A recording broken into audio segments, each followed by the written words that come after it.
Number 1. Ramzi Youssef. In 1993, most people in New York City went about their day believing terrorism was something that happened far away, something other countries dealt with.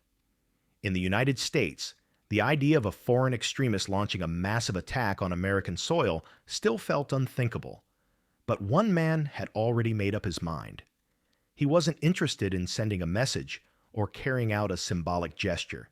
His goal was simple: kill as many people as physically possible. His name was Ramzi Youssef, a 25-year-old extremist with engineering knowledge, a talent for explosives, and a level of ambition far beyond anything the FBI had seen at the time. Youssef arrived in the United States on September 1st, 1992.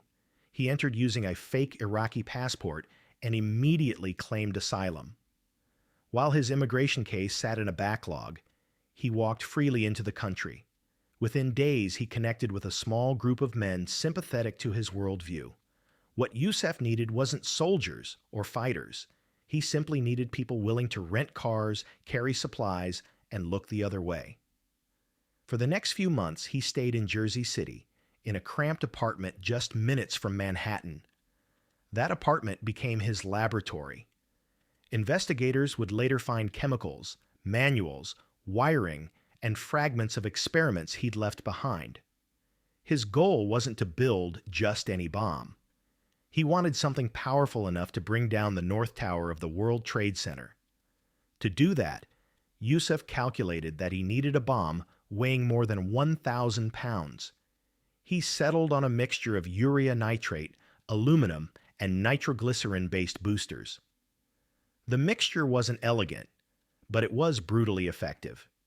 Youssef's notes described a plan where the explosion would blow out the tower's underground support columns and create a domino effect, causing the North Tower to collapse into the South Tower. He expected a death toll of more than 250,000. His accomplices, Mohammed Salameh, Nidal Ayad, Mahmoud Abu Halima, and Ahmed Ajaj, weren't masterminds. These were men who followed instructions. Their roles were to purchase chemicals, rent trucks, help transport supplies, and stay loyal to the plan. Youssef kept the actual bomb-building knowledge to himself. By late February, the device was complete. Youssef and Salameh rented a yellow Ryder cargo van. They drove it into the underground parking garage beneath the North Tower, level B2. Youssef positioned the van exactly where he wanted it, beside a load-bearing column. He understood that a bomb doesn't just explode, its placement determines how the shockwave travels through a structure. At 12:17 p.m. on February 26th, Youssef lit the fuse. Witnesses saw him step into a getaway car and leave the garage seconds before the detonation. The explosion ripped through 6 underground levels of the World Trade Center. Concrete walls cracked and collapsed. Cars vaporized. A massive fireball tore upward through elevator shafts, filling them with smoke and fire. 6 people died instantly. More than 1,000 were injured as workers were trapped in pitch-black stairwells, choking on toxic fumes. Power shut down. Emergency lights failed. For thousands of people, evacuation took hours. The explosion left a crater 100 feet wide and several stories deep, a wound in the building that symbolized how vulnerable even the most iconic structure in America really was. But here's the part most people don't realize. The World Trade Center came dangerously close to collapsing. Structural engineers later confirmed that if the van had been parked just a few feet closer to the main foundation wall, or if the bomb had been slightly more efficient, the North Tower could have partially failed. Whether that would have caused the South Tower to fall as well remains debated, but the scenario was far from impossible. After the attack, the FBI found one crucial piece of evidence in the rubble, a small metal fragment from the bomb's vehicle, the van's VIN number. That detail cracked the case open. When the Ryder rental company reported that someone had tried to retrieve a refund for the damaged van, agents couldn't believe it. Mohammed Salame had returned to the office and asked for his deposit back. He was arrested immediately. Within days, Ayad, Abu Halima, and Ajaj were captured. Each claimed innocence, but the evidence was overwhelming. Phone records, chemical residue, financial trails, and handwritten notes. But Yusuf was gone. He boarded a flight to Pakistan the same evening as the bombing. He used fake identities, forged documents, and a network of sympathetic contacts to evade capture. Over the next 2 years, he continued orchestrating plots around the world. His most infamous one was the Bojinka plot, a plan to blow up 11 U.S.-bound airliners in a single day. If executed, it would have killed more people than 9/11. On February 7, 1995, Pakistani authorities, working with U.S. agents, raided a safe house in Islamabad. They found Yusuf inside a room filled with chemicals, tools, and bomb components. He was arrested without a fight. During interrogation, he bragged about the World Trade Center bombing. He criticized the construction of the Twin Towers, claiming they were too strong and should have collapsed. When asked why he targeted civilians, he said the goal was maximum impact, and civilians were simply necessary casualties. In court, he showed no remorse. At sentencing, the judge ordered him to be confined in total isolation. Today, he is held at ADX Florence, the nation's most secure supermax prison, serving life without parole. The 1993 World Trade Center bombing didn't destroy the towers, but it sent a warning the country ignored. It showed that extremist networks could operate inside the U.S. It revealed weaknesses in intelligence sharing, immigration systems, and counterterrorism strategy. And it marked the beginning of a new era, one that would reach its darkest moment 8 years later. For many people, the 1993 attack feels overshadowed by the events of 2001, but in reality, it was the first attempt to bring the towers down. It failed only because Yusuf lacked the resources and precision he needed. His ambition, however, was the same: mass casualties, mass destruction, and a symbolic strike at the heart of America. The 1993 bombing was the opening chapter of a story the world wasn't ready to read. Number 2, David Koresh. In early 1993, federal agents in Texas found themselves preparing for a confrontation unlike anything they had ever faced. This wasn't a routine raid. This wasn't a standoff with a fugitive. What began outside Waco would become one of the most controversial, chaotic, and deadly law enforcement operations in American history.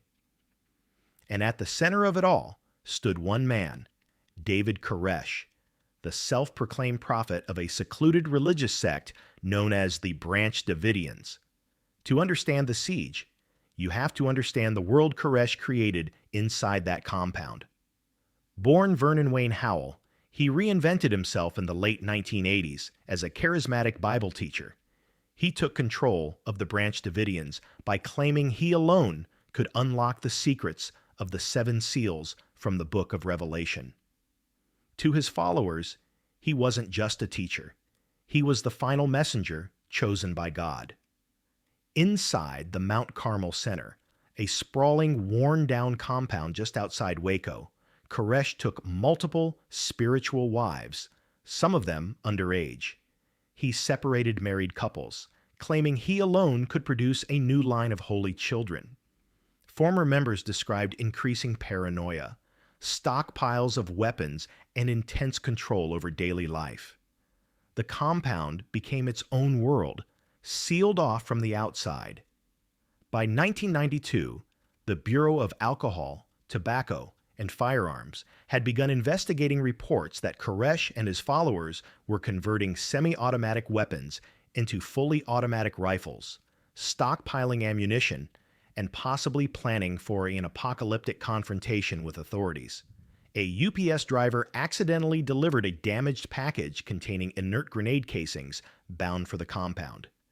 That was enough to trigger the ATF to open a full-scale firearms investigation. Throughout late 1992 and early 1993, undercover agents tried to infiltrate the group. They posed as local ranchers and gun enthusiasts, but the Davidians quickly became suspicious. Koresh seemed to know they were being watched. He preached sermons about government persecution. He warned his followers that someday federal agents would come for them, and when they did, he told them it would mark the beginning of the final battle.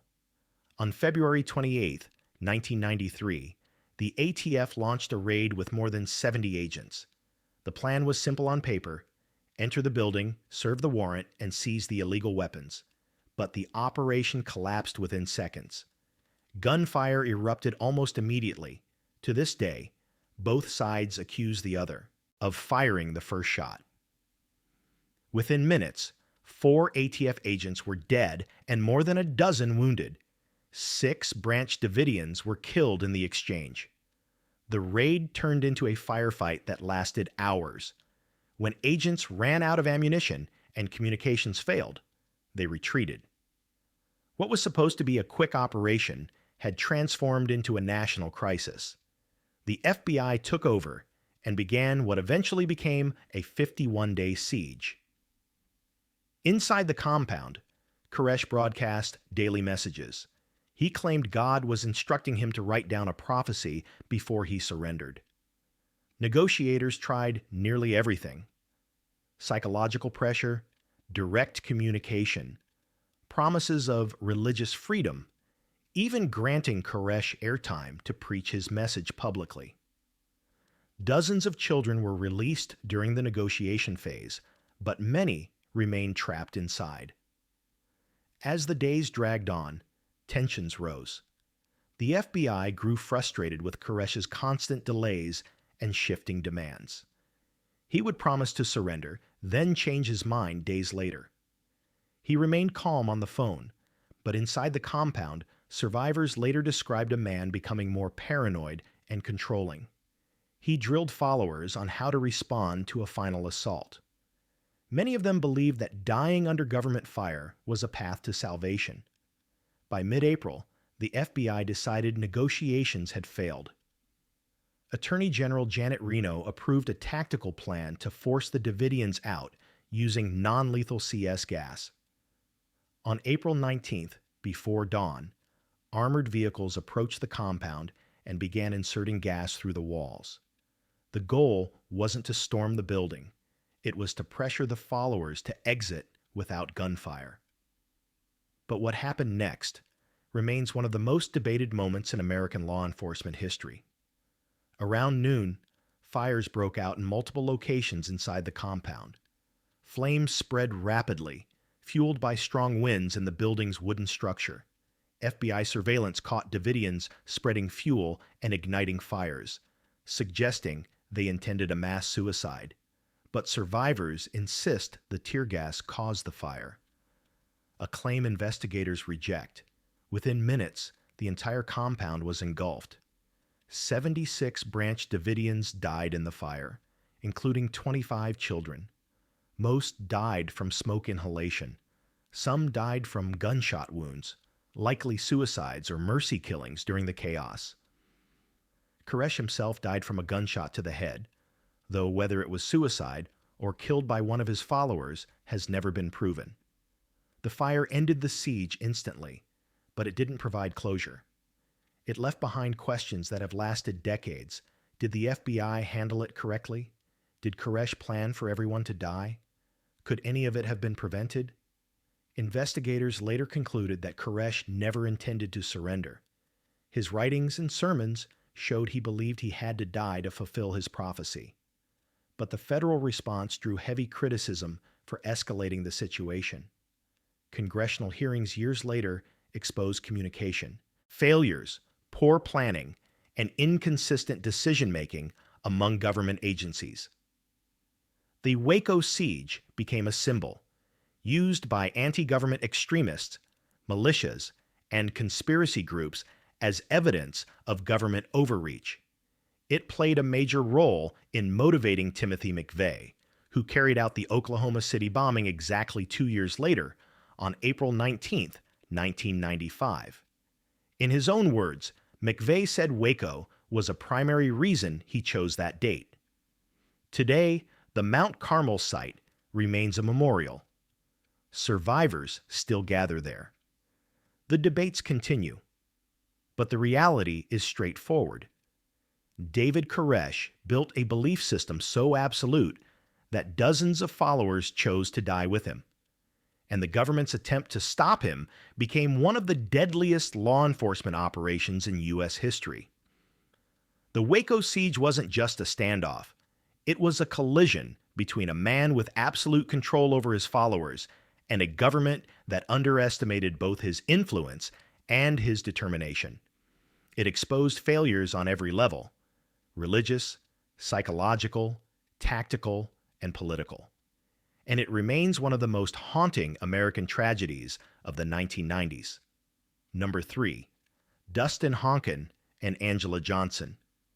In the summer of 1993, investigators in Iowa stumbled into a case that didn't look like the work of an amateur drug dealer. It looked like the work of a man who understood exactly what he needed to do to eliminate every threat standing between him and a federal prison sentence. His name was Dustin Lee Honken, and he wasn't just a meth manufacturer. He was a calculating, manipulative killer who believed he could erase his crimes by erasing the people who could speak against him. And he didn't act alone. His girlfriend, Angela Johnson, would play a role that prosecutors later described as chillingly deliberate. To understand how this all began, you have to start in the early 1990s, when Honken was producing high-grade methamphetamine in Iowa and distributing it across several states. He wasn't a kingpin. He was more like a skilled technician who knew chemistry better than most people around him. That scientific knowledge gave him an edge. It also made him extremely valuable to larger dealers who relied on him to keep the product flowing. By 1993, federal agents were closing in. Two dealers, Gregory Nicholson and Terry DeGias, had agreed to cooperate with authorities. Both had first-hand knowledge of Honken's operation, and their testimony would have been devastating in court. Without their cooperation, Honken faced decades in federal prison. With it, he had no hope of avoiding a conviction. Honken understood exactly what that meant. He didn't threaten the witnesses. He didn't try to intimidate them. He went straight to the most irreversible solution: murder them, their families, and anyone else connected to their testimony. The first disappearance happened on July 25, 1993. Gregory Nicholson lived with his girlfriend, Lori Duncan, and her two daughters, Candy, age 10, and Amber, age 6. They were a quiet, ordinary family. They had no idea the danger Nicholson was in simply by cooperating with law enforcement. On that July morning, neighbors noticed something strange. The family suddenly vanished. Their car sat untouched. Their pets were left behind. They didn't pack clothes, food, or personal belongings. To investigators, something felt wrong immediately. Nicholson had been preparing to testify. There was no logical reason he would suddenly disappear with his girlfriend and her children. But without bodies, and without evidence of a crime scene, the case stalled. Suspicion pointed toward Honken, but suspicion wasn't enough. In November, the second witness, Terry DeGias, also vanished. DeGias wasn't as stable or predictable as Nicholson. He had a chaotic lifestyle, moved frequently, and had a history of drug use. At first, authorities thought he might have simply disappeared on his own, but the timing was too perfect to ignore. Two key witnesses in a major drug case gone within months, and both connected to the same man. Behind the scenes, Honken and Johnson had carried out a series of murders with precision. Honken personally abducted Nicholson and his family, transported them to a remote location, and shot each one. The children were not spared. Prosecutors later described it as one of the most heartless executions they had ever seen. Angela Johnson's role came into clearer focus years later. She wasn't just a passive accomplice. She helped lure victims, helped clean up, and even provided emotional support to Honken as he planned and carried out each killing. Her involvement became more evident after she bragged to an inmate about details only someone at the scene could know. For years, the case went cold. No bodies, no confessions, no direct evidence. Honkin continued his criminal activities, and authorities lacked anything solid enough to tie him to the disappearances. Then everything changed in 2000. A jailhouse informant contacted authorities claiming that Angela Johnson had been talking. She described the murders in detail, where they happened, how they happened, and most importantly, where the bodies were buried. Investigators followed the information to a rural area near Mason City. There, buried in shallow graves, they found the remains of all 5 victims: Nicholson, Lori Duncan, their 2 daughters, and DeGius. It had been 7 years, but the evidence held. Dental records and forensic analysis confirmed each identity. The discovery opened the floodgates. In 2001, Honkin was indicted on 5 federal murder charges. Johnson was indicted the same year on aiding and abetting those murders. Their trials were separate, but equally disturbing. Prosecutors described Honkin as cold, calculating, and fully in control. They said he viewed people as obstacles, and he removed obstacles with lethal precision. In court, evidence showed that Honkin killed Nicholson because he feared testimony. He killed Lori and the children because they happened to be home, and he killed DeGius because he was the second major witness. Honkin didn't commit these murders in a frenzy. They were premeditated, organized, efficient. Witnesses testified that Angela Johnson helped identify victims' locations, shared details of the killings, and even provided emotional support to Honkin to keep him focused during the crimes. Her role was significant enough that prosecutors sought the death penalty for her as well. In 2004, Dustin Honkin was sentenced to death in federal court. The judge described the murders of the children as heinous beyond comprehension, emphasizing that Honkin showed no remorse before, during, or after the killings. His execution took place in July 2020 after years of appeals. Johnson was also convicted and originally sentenced to death, making her one of the few women on federal death row. Her sentence was later reduced to life without parole due to legal challenges, but she remains in federal custody. Today, the Honkin case stands as one of Iowa's most disturbing criminal events. It wasn't just the number of victims. It wasn't just the violence. It was the motive. Honkin didn't kill for pleasure, or rage, or greed. He killed to solve a legal problem. He murdered witnesses like someone crossing items off a list, and he involved innocent children simply because they were present. The case became a stark reminder of how far some drug traffickers will go to protect themselves. It also reshaped how federal authorities protect witnesses in drug and organized crime cases. After Honkin, witness protection procedures tightened, and law enforcement began actively monitoring anyone who posed a clear threat to cooperating witnesses. The story of Dustin Honkin and Angela Johnson is a story of cold logic turned violent. It's a story of a man who thought he could erase evidence by erasing people, and for 7 years it worked. But buried secrets don't stay buried forever. Number 4. Colin Ferguson. On the evening of December 7, 1993, thousands of commuters boarded trains across New York, heading home after a long day at work. Most of them settled into their seats, opened newspapers, or stared out into the dark passing suburbs. For many, the ride from Manhattan to Long Island was a routine part of life, boring, predictable, and safe. But on the 5:33 p.m. eastbound Long Island Railroad train, one man had turned that routine into a battleground. His name was Colin Ferguson, and he was carrying a 9mm pistol, a bag full of ammunition, and a plan he had been crafting for months.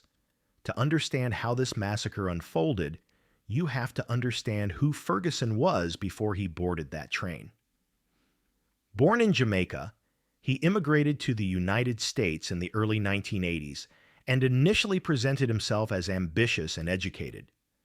But over time, people around him began noticing something else: a growing paranoia, a belief that the world was conspiring against him, and a fixation on racial grievances that eventually consumed his thinking entirely. Ferguson held a long list of perceived injustices: lawsuits he believed he should have won, jobs he thought he was denied, and personal disputes he treated like grand conspiracies. Friends and co-workers described him as increasingly erratic, hostile, and delusional. By 1993, he spent most of his time isolated, unemployed, and spiraling deeper into resentment. In November of that year, Ferguson purchased a Ruger P89 9mm handgun in California, taking advantage of lax residency requirements. He also stockpiled more than 160 rounds of ammunition. Witness accounts later revealed that he had begun practicing at firing ranges, preparing for something violent. On December 7th, Ferguson boarded the train in Manhattan. He sat calmly for more than an hour as passengers filled the car, reading, napping, and preparing for the end of their commute. The train approached the Marion Avenue station in Garden City. That's when Ferguson stood up, placed one foot on the seat, faced the crowded aisle, and began shooting. The first shots rang out with no warning. Ferguson fired point blank at passengers who sat trapped in their seats. Witnesses later described his expression as emotionless, cold, focused, and deliberate. He walked slowly down the aisle, firing left and right, reloading with practiced motions. People screamed, ducked, crawled, and threw themselves onto the floor, but the space was confined. There was nowhere to run. Within seconds, chaos took over the train car. 6 people were killed almost instantly. 19 more were shot or injured as Ferguson moved forward, firing round after round. Some victims didn't even realize they had been hit until they saw the blood. Others watched helplessly as Ferguson aimed at random, choosing victims without hesitation. Despite the horror, 3 men eventually managed to stop him: Kevin Blum, Mark McEntee, and Mike O'Connor. They waited until Ferguson paused to reload, then tackled him to the ground. During the struggle, Ferguson attempted to reload again, even as they held him down. But the commuters overpowered him, wrestled away the gun, and held him until police stormed the train. When officers arrived, Ferguson offered no resistance. He simply stared ahead, expressionless, as if the massacre had been the natural conclusion to whatever story he was telling himself. In the hours after his arrest, investigators found pages of handwritten notes and rambling statements inside his pockets. They were shocking. Ferguson had crafted a personal narrative where every misfortune in his life, every job rejection, every argument, every failure was part of a vast conspiracy orchestrated by white people, black people, foreigners, employers, and even the government. He believed the Long Island Railroad, the state of New York, and the United States itself had wronged him. Prosecutors charged him with multiple counts of murder and attempted murder.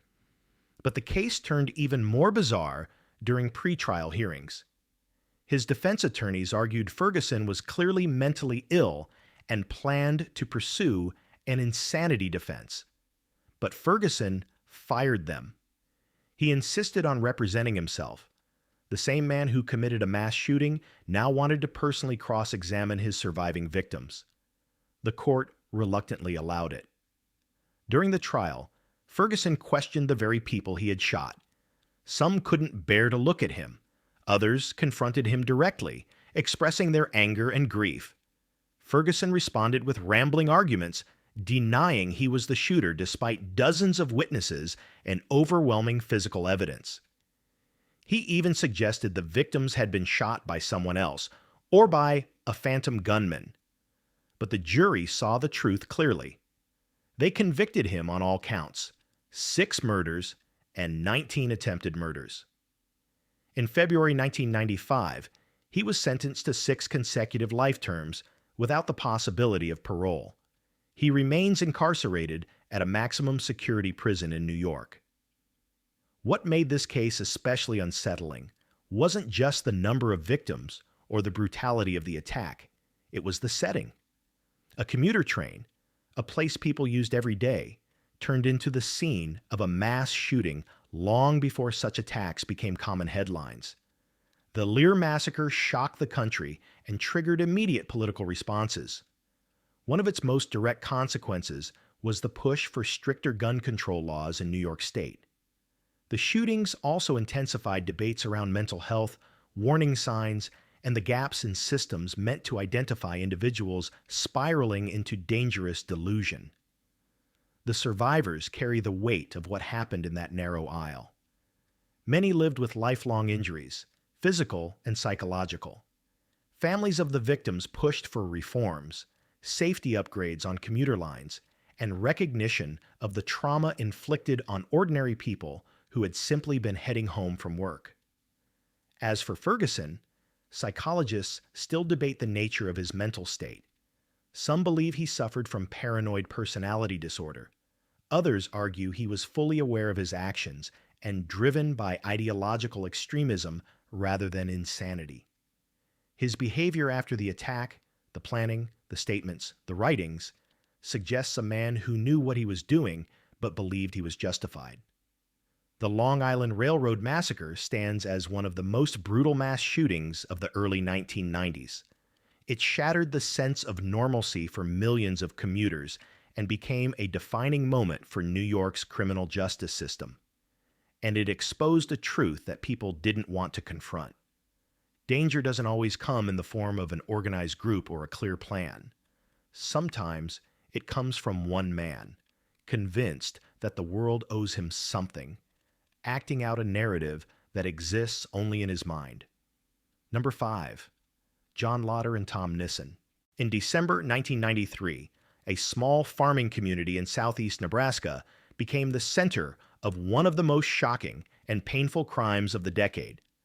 The case would expose deep prejudice, a failure of law enforcement, and a level of brutality that stunned the entire country.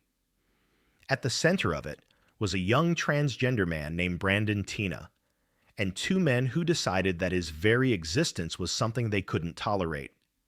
Those 2 men were John Lotter and Tom Nissen. And the crime they committed remains one of the most notorious hate-motivated murders in modern American history. Brandon Teena was 21 years old when he moved to the small town of Falls City in late 1993. He arrived with almost nothing, looking for a fresh start. Brandon had struggled for years with family conflict, identity issues, and the challenges of living as a transgender man in a society that barely understood what that meant. But in Falls City, he found something he had been missing: acceptance, or at least the appearance of it. He quickly made friends and began dating 18-year-old Lana Tisdale, a local woman who was drawn to his confidence and charm. People in the community described Brandon as polite, friendly, and eager to help anyone who needed it. For a short time, his life seemed to be stabilizing, but 2 of Lana's friends, John Lotter and Tom Nissen, took a growing interest in Brandon. Lotter and Nissen were inseparable, a pair of volatile young men who had been in and out of trouble for years. They drank heavily, got into fights, and carried the kind of anger that always seemed on the edge of exploding. When questions arose about Brandon's gender identity, curiosity turned to hostility. On December 19, 1993, Brandon was arrested on an unrelated charge of check forgery. The arrest itself wasn't unusual, but the booking papers publicly listed Brandon as female. That information spread quickly in the small town, including to Lotter and Nissen. Their reaction wasn't confusion, it was rage.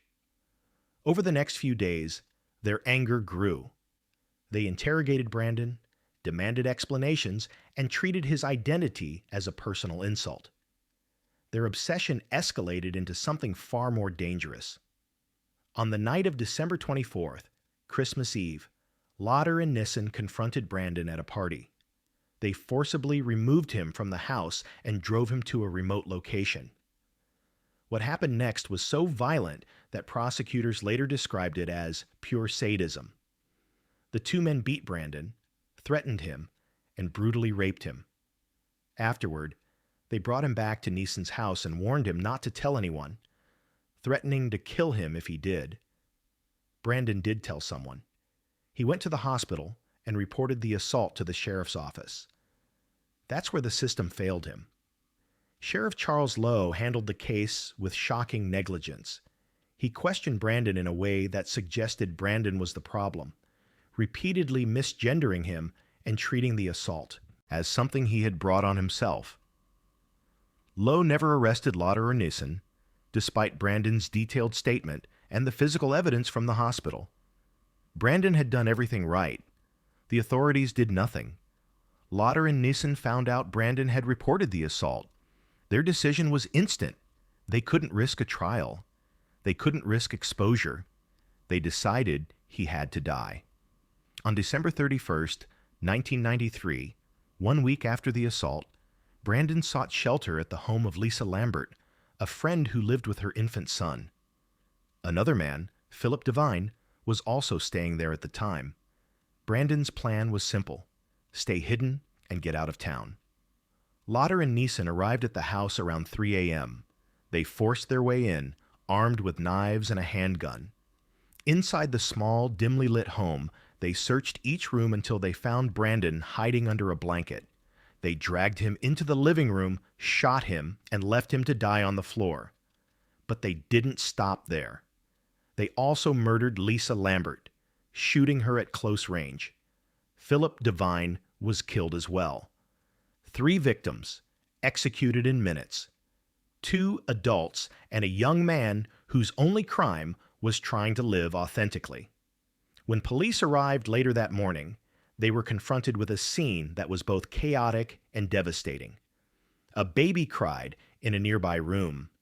3 adults lay dead, and the 2 men responsible had vanished. It didn't take long to find them. Nissen was arrested first. He quickly confessed and agreed to testify against Lauder, painting himself as the follower and Lauder as the aggressor. Lauder insisted he was innocent, claiming he was present but not the killer. The evidence proved otherwise. During Lauder's trial, prosecutors described the murders as coldly intentional, not a spontaneous outburst, but a calculated decision to silence a witness and punish someone for simply existing. The jury had no doubt. Lauder was convicted and sentenced to death. Nissen received a life sentence for his role in the murders. Years later, he admitted he had lied at Lauder's trial and that both men shared responsibility equally. But by then it didn't matter. The courts had already determined their fate.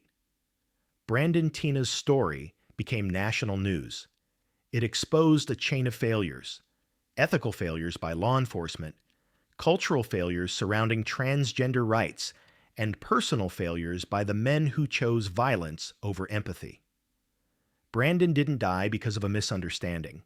He died because 2 men believed they had the right to control someone else's identity through fear and force. The case inspired outrage and activism. It sparked conversations about gender identity long before those conversations were mainstream. It became the subject of books, documentaries, and eventually the film Boys Don't Cry, which brought the story to global attention. But beyond the media coverage, the real impact is simple. Brandon's murder forced the public to confront the consequences of prejudice left unchecked. Today, the house where the murders occurred is gone, but the case remains one of the most haunting tragedies of the 1990s. Brandon Tina was not a symbol. He was a young person trying to survive in a world that didn't understand him. And Lauder and Nissen weren't complicated criminals. They were violent, insecure men who responded to their confusion with brutality.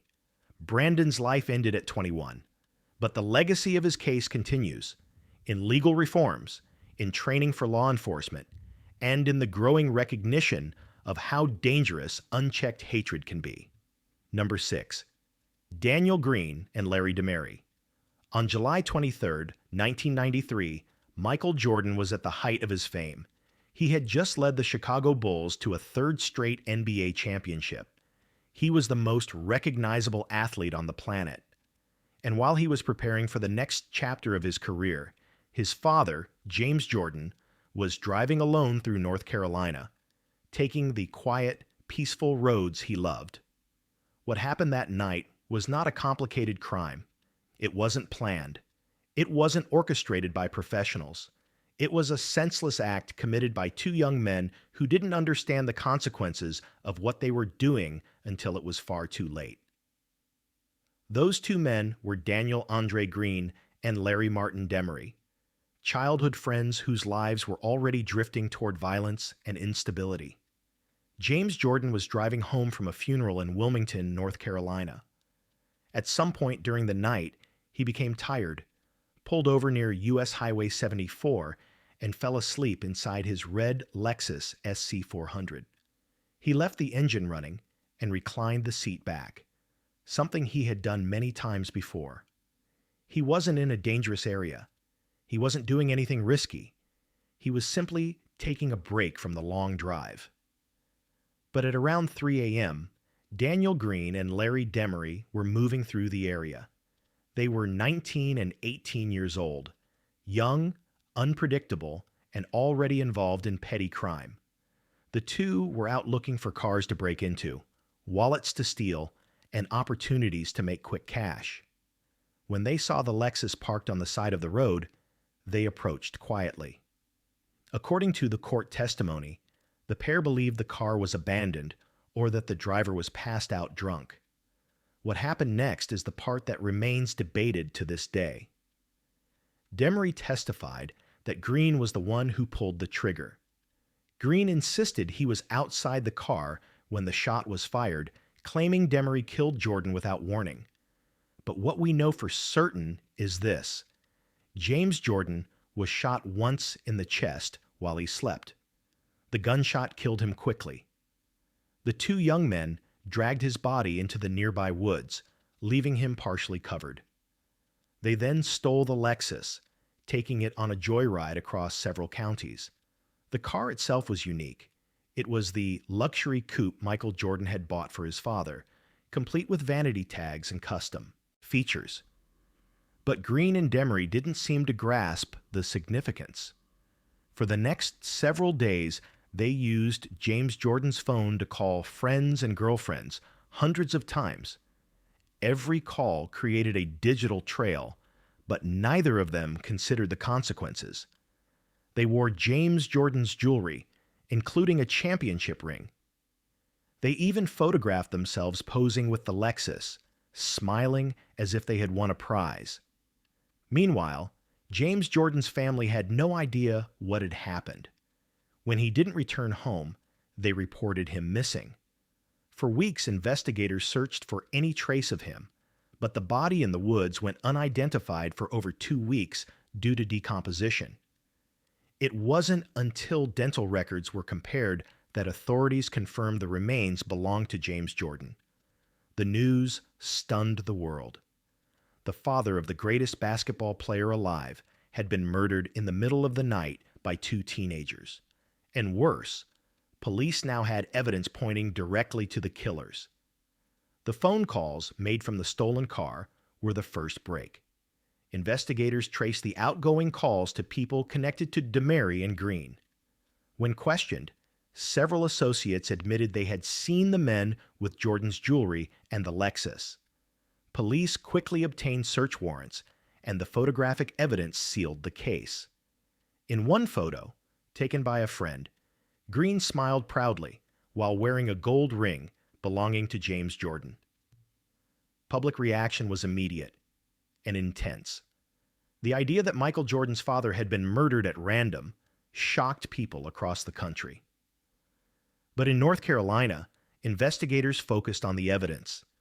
The case wasn't about celebrity. It was about two men who robbed and killed someone for no reason other than convenience and impulse. Demery and Green were arrested weeks apart. When interrogated, each blamed the other. Demery eventually reached a deal with prosecutors. In exchange for avoiding the death penalty, he testified that Green was the shooter. Green argued that Demery had killed Jordan and used him as a scapegoat. But the physical evidence, the photos, the phone calls, the car, the jewelry, left little room for doubt that both men were deeply involved. The trials were emotional and tense. Michael Jordan did not attend, but his family submitted statements describing the devastation of losing a father who had been a constant presence in their lives. James Jordan had been known for his warmth, his generosity, and his unwavering support for his children. His death altered the course of the Jordan family forever. In 1995, both men were convicted. Daniel Green received a life sentence plus 10 years. Larry Demery was also given life, but with the possibility of parole due to his cooperation.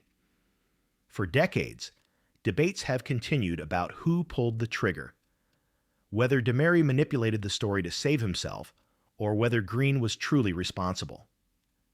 Appeals have been filed multiple times. Green has maintained his innocence regarding the shooting, but he does not deny his involvement in the aftermath. He admits being present, admits helping move the body, and admits participating in the cover-up. But he insists he did not kill James Jordan. Courts, however, have repeatedly upheld the original convictions. Demery is scheduled to be considered for parole in the 2030s after multiple delays. Green remains incarcerated with no realistic chance of release. The murder of James Jordan had ripple effects far beyond the crime scene. Michael Jordan retired from basketball for the first time just months after the killing. He has never said the retirement was caused by his father's death, but many believe the emotional toll played a role. James had been Michael's mentor, his protector, and his biggest supporter. The case also exposed how quickly a simple decision, pulling off the road to rest, can intersect with someone else's recklessness. It highlighted the destructive power of impulse, the consequences of crime without thought, and the irreversible nature of violence committed by inexperienced, impulsive young men. James Jordan wasn't targeted. He wasn't chosen. He wasn't robbed because of who he was. He was simply at the wrong place, at the wrong time, when two young men made the worst decision of their lives. The loss reshaped a family, shocked a country, and remains one of the most senseless murders of the 1990s. It's a reminder that some crimes don't require complex motives or elaborate planning. Just a moment of selfishness paired with a complete disregard for another human life. Number 7. Jason Massey. In July 1993, the quiet community of Ellis County, Texas, discovered that one of the most disturbing killers in the state's history had been living among them, unnoticed, unchallenged, and growing more violent by the day. His name was Jason Eric Massey, a 20-year-old who looked ordinary from the outside. But inside, he carried fantasies so dark and obsessive that investigators would later describe him as a serial killer in the making. What happened that summer wasn't just a double murder. It was the eruption of years of escalating cruelty, obsession, and violence that Massey had kept hidden in plain sight. Jason Massey grew up in a chaotic household dominated by abuse and neglect. His father was absent, and his mother struggled with addiction. Massey began acting out early, harming animals, starting fires, stealing, and obsessively seeking attention. Teachers noticed he didn't simply misbehave. He gravitated toward violence with an intensity far beyond that of other kids. By his teens, his behavior escalated. He mutilated family pets. He tortured stray animals. He collected bones and kept them hidden. He fantasized about murder constantly, seeing himself as a future famous serial killer. In his journals, discovered after his arrest, he wrote about wanting to kill 700 people, mostly teenage girls. He described them as perfect victims and fantasized about torturing, sexually assaulting, and mutilating them. None of this was known to the public in 1993. To most people, Massey was just a troubled young adult who drifted around, drank heavily, and bragged too much. But to anyone he targeted, he was dangerous. And that danger became reality on July 27th. That night, 14-year-old James Brian King and his 13-year-old stepsister, Christina Benjamin, left their home in Waxahachie to go for a ride with Massey. He had been pursuing Christina for some time, acting like he was interested in her, trying to manipulate her into trusting him. The kids didn't think he was a threat. They thought he was just another older teen hanging around. They didn't know what Massey had brought with him: knives, hand restraints, and the plan he had been waiting years to carry out. The exact sequence of events that followed is known only from evidence, but investigators believe this. Massey attacked James first to remove the only potential defender. James was stabbed repeatedly, suffering deep wounds across his chest and back as he tried to escape through a field. He died not far from where the struggle began. Christina endured something far worse. Massey kidnapped her, taking her to a remote area along a creek bed. There he tortured her, stabbed her, and murdered her with a brutality that stunned even seasoned detectives. He decapitated her, cut off her hands and breasts, mutilated her genitals, and removed internal organs. When the medical examiner reviewed the injuries, he stated that the mutilation was not just homicidal, it was ritualistic. When the bodies were discovered, the crime scene was unlike anything local investigators had encountered. The brutality, the precision, and the mutilation patterns told them immediately this wasn't random. It wasn't impulsive. It was the work of someone who had fantasized about violence for years and was now acting out his deepest urges. Suspicion quickly focused on Jason Massey. He had been seen with the victims. His behavior was odd. And when police interviewed local teenagers, many mentioned Massey's creepy comments, his fascination with knives, and the disturbing drawings he showed off. But it wasn't until investigators searched Massey's car and room that the full scale of his obsession became visible. Inside his vehicle, they found blood, knives, and tape. In his room, they found journals filled with detailed fantasies of torture and murder. Massey wrote about cleansing the world through killing. He described his desire to stalk girls, kidnap them, torture them, and keep body parts as trophies. He wrote about Christina specifically, fantasizing about harming her long before the murders occurred.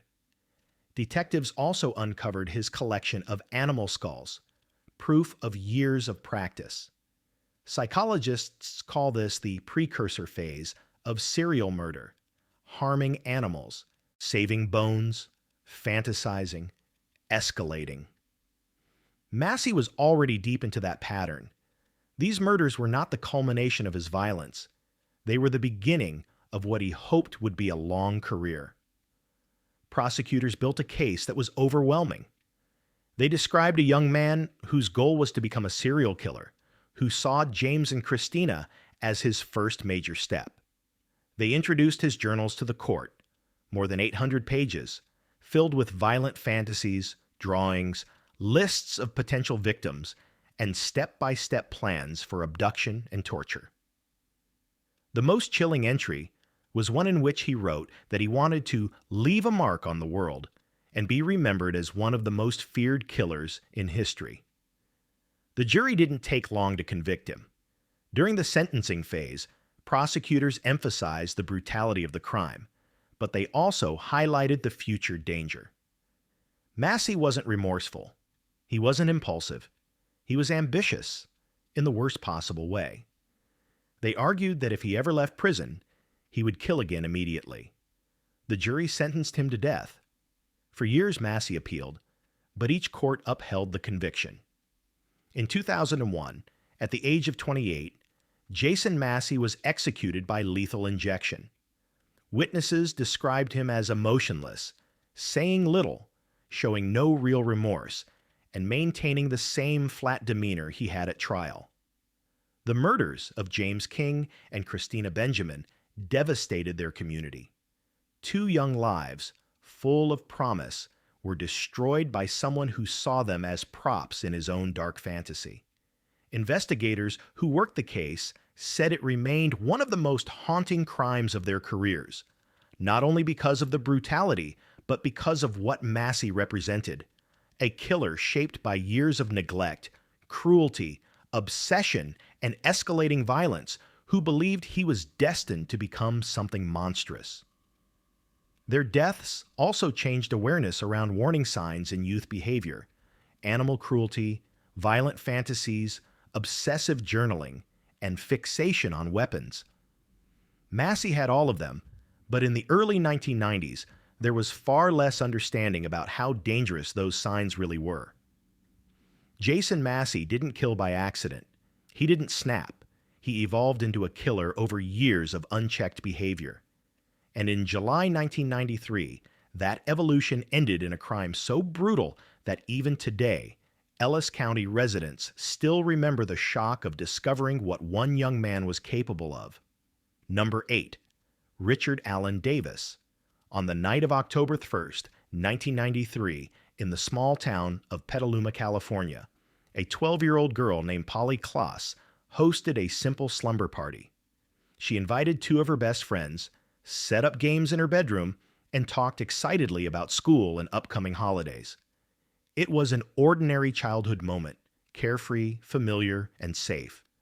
But within hours, that safety would be shattered by a stranger who walked straight into her home, into her bedroom, and into the lives of millions of people who would come to know Polly's name. That stranger was Richard Allen Davis, a career criminal whose history should have kept him behind bars long before he ever found Petaluma. Davis was 39 years old, with a criminal record stretching back 2 decades. His offenses ranged from burglary and assault to kidnapping. He had been in and out of prison his entire adult life, and each time he was released, he returned to violence. In the months leading up to October 1993, Davis drifted through Northern California, drinking heavily, living in his car, and harboring resentment toward the world. That night, Davis was driving through Petaluma. He later claimed he was looking for a place to burglarize. But what he did wasn't burglary, it was predation. Around 10:30 p.m., Polly and her friends were playing in her bedroom when Davis cut through the family's backyard and entered the house through an unlocked side door. He moved quickly and quietly. Polly's bedroom was just steps away. The girls looked up and saw a man standing in the doorway. He was tall, disheveled, armed with a knife, and wearing a strange, wild expression. He told them he wasn't going to hurt them. He just needed money and a vehicle. But as he moved closer, the situation became clear. This wasn't a robbery. He tied up the two visiting girls, told them to turn their heads away, and grabbed Polly. The last thing they heard was the sound of her crying as he led her out of the room. When Polly's mother realized what happened, she called 911 immediately. Within hours, Petaluma police activated a search unlike anything the area had ever seen. Neighborhoods flooded with volunteers, officers canvassed the town, and flyers appeared on utility poles, storefronts, and car windows. The case exploded into national news. For the first time in history, an entire country mobilized in real time to search for a missing child. But despite the scale of the search, Davis managed to stay one step ahead, temporarily. In the hours after the kidnapping, he drove to a remote area in Sonoma County. His car got stuck off the side of a road, and two women living nearby saw him struggling. They called the police, who arrived and questioned Davis. He told them he was just having car trouble. They believed him, helped unstick the vehicle, and let him go. What they didn't know was that Polly Klaas was already dead. Investigators later learned that Davis killed Polly within a short time after abducting her. He hid her body in a rural area and then continued wandering through Northern California as if nothing had happened. Meanwhile, thousands of volunteers searched fields, forests, highways, and neighborhoods, desperately hoping Polly was still alive. For 2 months, the case consumed California. Candlelight vigils were held. News stations broadcast updates daily. National talk shows featured Polly's family. The term stranger abduction, once considered rare, became a harsh new reality for millions of families. The break in the case finally came from something Davis had left behind, a piece of rope he used to bind the girls. It was a specific type of knot, tied in a way that specialists recognized as unique. When Davis was arrested weeks later on unrelated charges, investigators searched his campsite and found matching rope, along with clothing fibers consistent with what Polly had been wearing. Under pressure, Davis eventually confessed. He led authorities to the location where he had hidden Polly's remains, a rural, wooded area in Sonoma County. Search teams found her body on December 4, 1993, 2 months after the abduction. The discovery confirmed what many had feared but hoped was untrue. Polly had never stood a chance. Davis had taken her life almost immediately after abducting her. When the case went to trial, Davis attempted to blame his actions on substance abuse, emotional trauma, and even Polly herself, claiming she had said something that set him off. His statements were cruel, baseless, and quickly dismissed by prosecutors as the manipulations of a habitual offender. The courtroom was tense throughout the trial. Polly's family attended each day. Davis showed little emotion. At one point, after being convicted, he made an obscene gesture toward the family and told them he had done her a favor, a final, spiteful attempt to inflict pain. The jury sentenced him to death.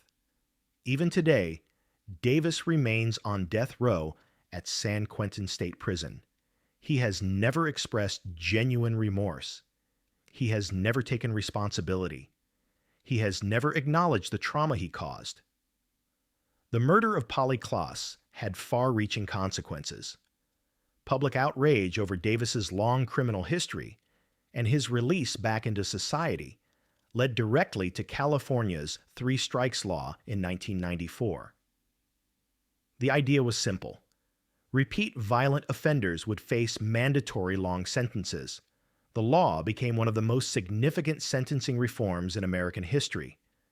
The case also transformed how missing child investigations operate. Polly's father, Mark Klaas, founded the Klaas Kids Foundation, dedicated to child safety, advocacy, and rapid response in abduction cases. Many of the modern tools and protocols used in missing child searches today were influenced by lessons learned during the hunt for Polly. For the people of Petaluma, the scars of 1993 never fully healed. The tragedy reshaped the community, turning a once quiet town into the epicenter of a national conversation about child safety, sentencing laws, and the failures of the criminal justice system. But at the heart of it is something simple. A child was taken from her home during a moment of innocence, a sleepover with friends, by a man who should never have had the freedom to walk into that house. Polly Klaas was 12.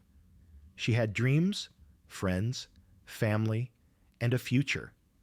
Richard Allen Davis stole all of it in minutes, and the country never forgot her name. Number 9. Eric Smith. On the morning of August 2nd, 1993, in the small town of Savona, New York, a cheerful 4-year-old boy named Derek Roby picked up his lunch bag, kissed his mother goodbye, and walked toward his summer day camp just a few blocks away. It was a quiet neighborhood, the kind of place where people didn't think twice about letting their children walk short distances on their own.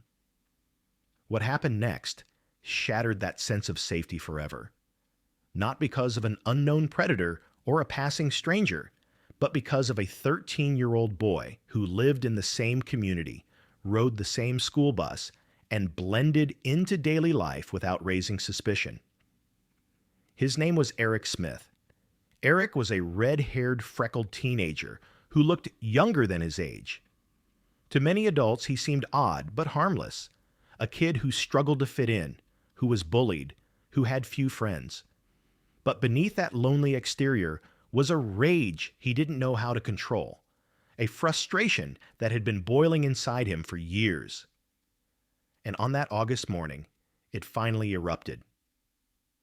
At around 9:30 a.m., Derek Roby walked past a basketball court near a wooded shortcut that led to the park where his day camp met. Eric Smith was already there, wandering aimlessly. He later said he didn't plan anything. He simply saw Derek walking alone and something snapped. Eric approached the child and told him he knew a quicker path to camp. Derek followed him into a shaded, narrow trail, a place hidden from houses and passing cars. Once they were alone, Eric attacked him without warning. The brutality that followed didn't match the age of the attacker. Eric strangled Derek until he was unconscious. Then he lifted a large rock and dropped it onto the boy's head. He continued assaulting him, inflicting injuries so severe that investigators later said the crime scene looked like the work of an adult with deep, violent impulses. Eric then violated the child with a stick and arranged his belongings in a disturbing, staged pattern. The crime was discovered within hours. When Derek didn't arrive at camp, counselors called his mother, hoping he was still at home. When she said he had left minutes earlier, panic began to spread.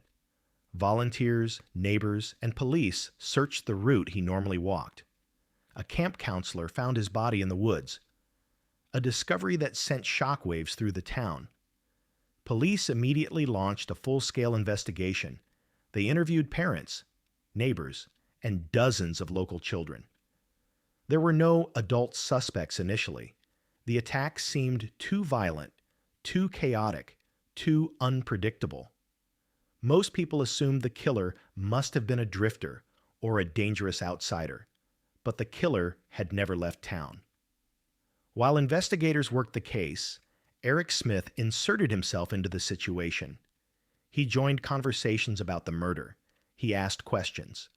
He showed an unusual interest in the investigation's progress. His behavior wasn't outwardly suspicious, but it was unusual enough that people began to notice. Then he did something that sealed his fate. He went voluntarily to the police station and asked to help. He said he wanted to share information. He offered details about where he had been, who he had seen, and what he thought might have happened. But detectives could tell something was off. His timeline didn't make sense. His explanations were shaky, and he seemed more nervous than a witness should be. Eventually, Eric broke down.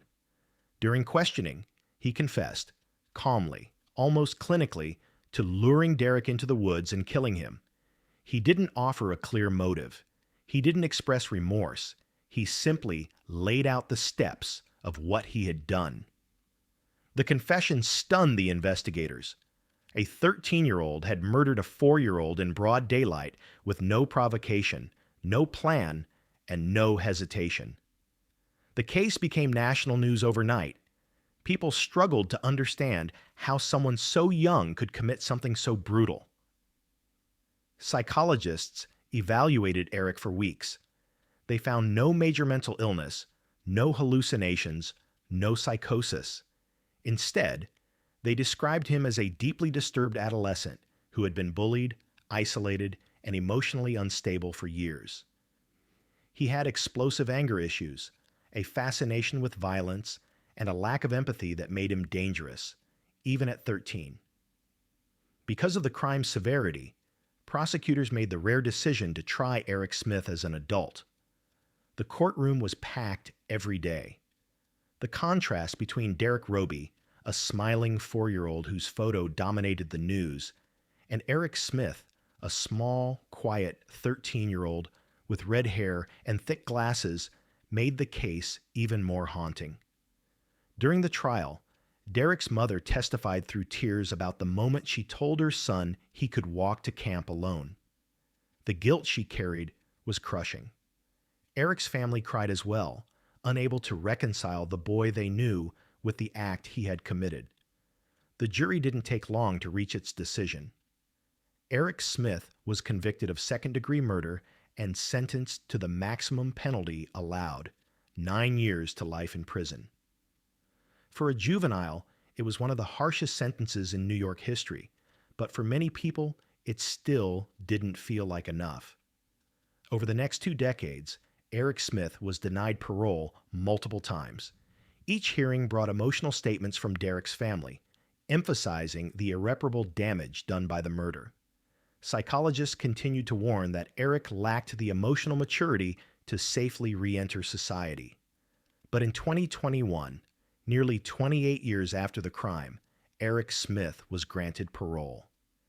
At age 41, he walked out of prison. The decision sparked outrage among people who still remembered the brutality of the crime and believed he would always be a danger. Today, Derek's family continues to speak openly about their loss. They've said that forgiveness doesn't require forgetting, and closure doesn't erase trauma. Eric Smith's case stands as one of the most disturbing examples of juvenile homicide in American history.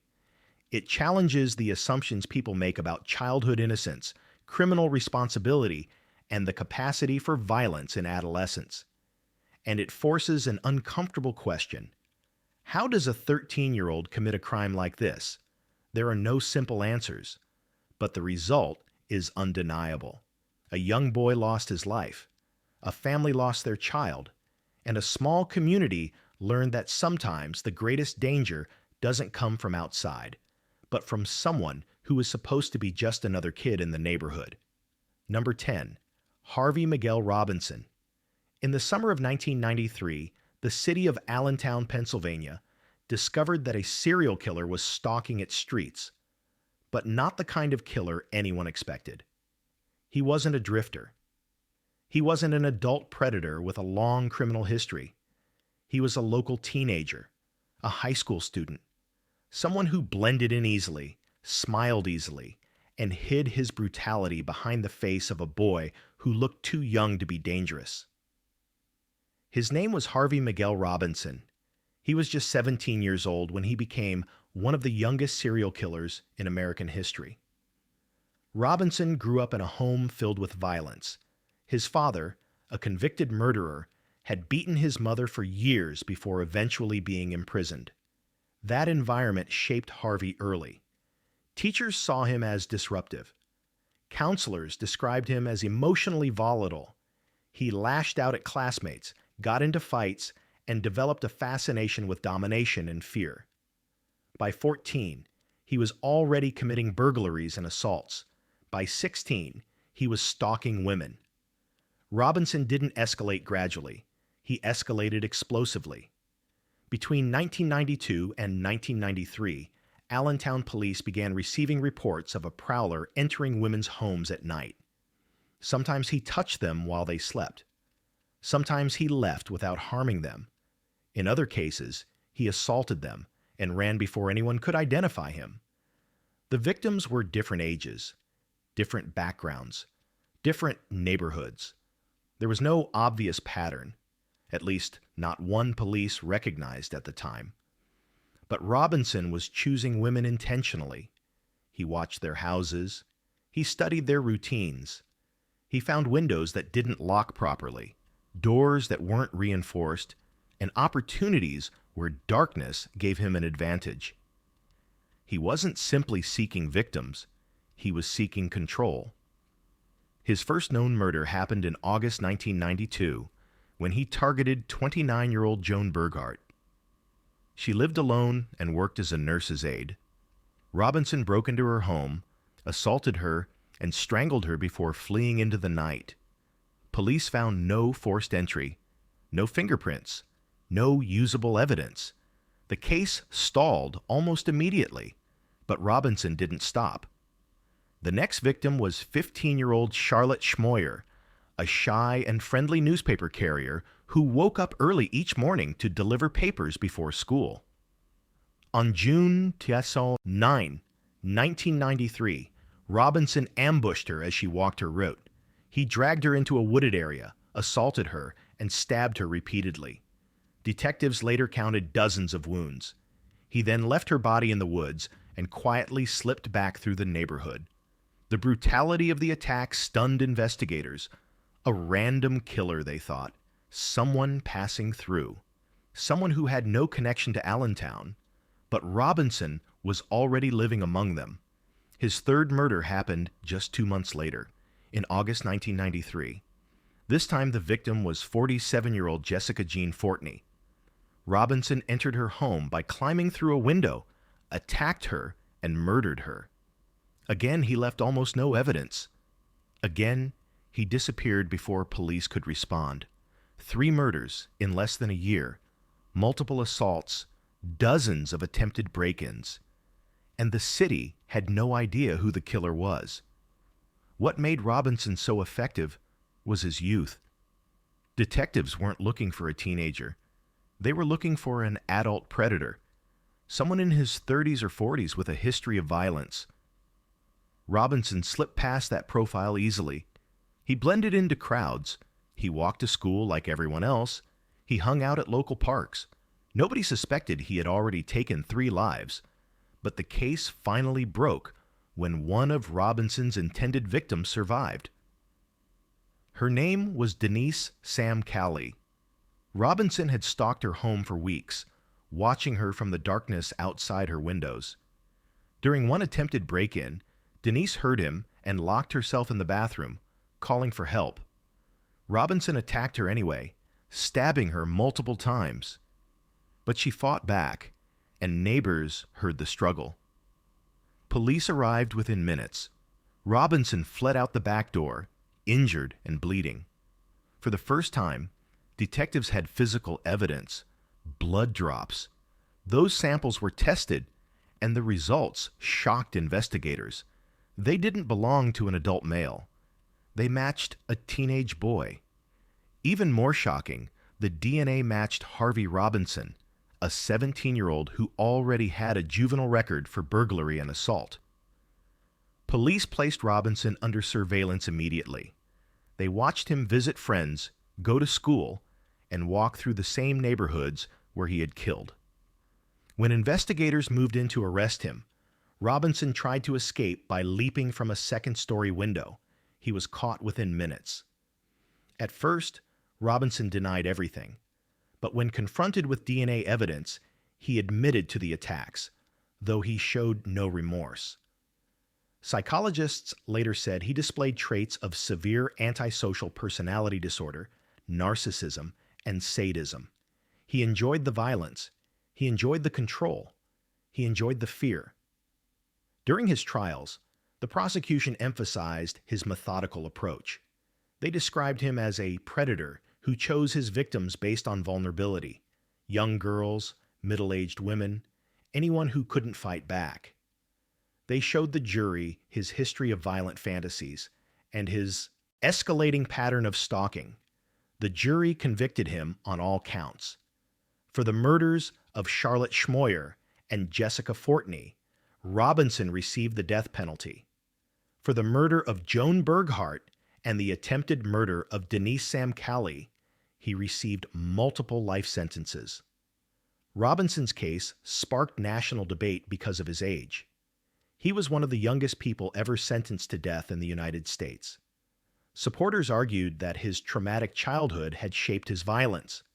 Prosecutors countered that his actions were deliberate, calculated, and motivated by pleasure rather than trauma. Over the years, various appeals have been filed. Some death sentences were overturned due to changes in juvenile sentencing laws, but new sentencing hearings reaffirmed his guilt and reinforced that he remains too dangerous to ever be released. Today, Harvey Miguel Robinson is still incarcerated in Pennsylvania. He remains one of the rare teenage offenders whose crimes were so extreme, so premeditated, and so violent that courts concluded he was beyond rehabilitation. The story of Robinson isn't just about murder. It's about how a young predator evolved in the shadows of a normal neighborhood, unnoticed by a community that never imagined a child could be a serial killer. It's about the failures to recognize early warning signs, escalating violence, animal cruelty, stalking, before they turned lethal. And it's a reminder that evil doesn't always come in the form people expect.